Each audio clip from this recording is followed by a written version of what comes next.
Hello guys, I'm Krishna and I welcome you all on behalf of CSI chapters vcode of Vit-Ap University.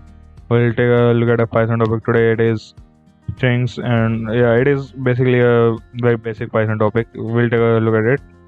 So yeah, let's begin. Okay, I am heading on straight with an example. So for this question, what I'm doing, I am defining a string. Let's say ABCD, like it's pretty basic string. And what am I thinking of doing is that I want to print the reverse of the string. So for doing that, what I have to do is I can use a for loop, and I have like more techniques also, but yeah, it is the easiest one. Easiest, and also it is the most efficient technique for doing so. Yeah. For doing this, I am doing something like for I in A, and A is our string ABCD. Okay. And now I have to, for printing it in reverse order, I want my I to start from last index. So what I mean is I want my I to start with index 3, then 2, then 1, and index 0. It should go like this. So for doing that, if we leave this space empty, then it will start from either first one or last one. It depends on this last bit what we enter. If we enter 1, then it will start from A and go up to D. And if we enter -1 instead of 1, so what will happen? It will start from D and go up to A. Yeah, so what I'll do, I'll just print it out. Print I and equal to this. If we take a look at our output,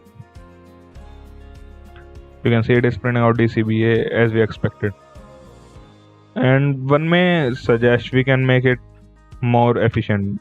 We can make our code more efficient. It won't make any much of a difference, but yeah, we can do it. How can we do it? Let's see.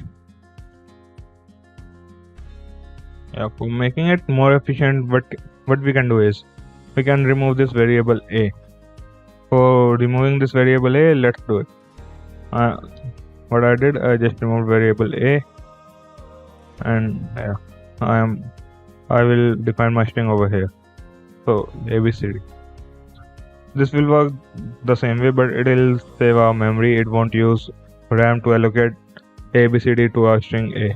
So it is pretty easy. I hope you understand it. And one more thing, for coding or programming, we should try to make functions. Why? Because functions are pretty handy and useful when we have to work with a large program. It is like 3 lines of program, but in the future you have to deal with like thousands of lines of code. So how to deal with it? You have to use functions and methods.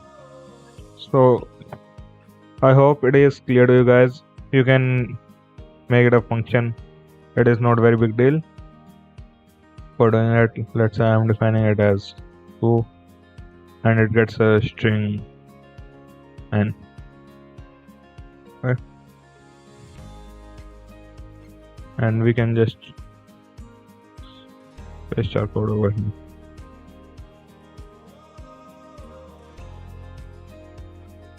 Yeah, and now we can call our thing n. And here we have to change it with n. So yeah, this is how you can make a function out of it.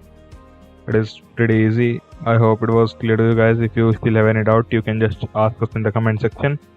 You can also rewind the video, take another look at it, and I request you all guys to join our WhatsApp groups. You can solve your doubt, most of the doubts in the WhatsApp groups only. Yeah, till then, bye bye. See you guys in our next video. Thank you.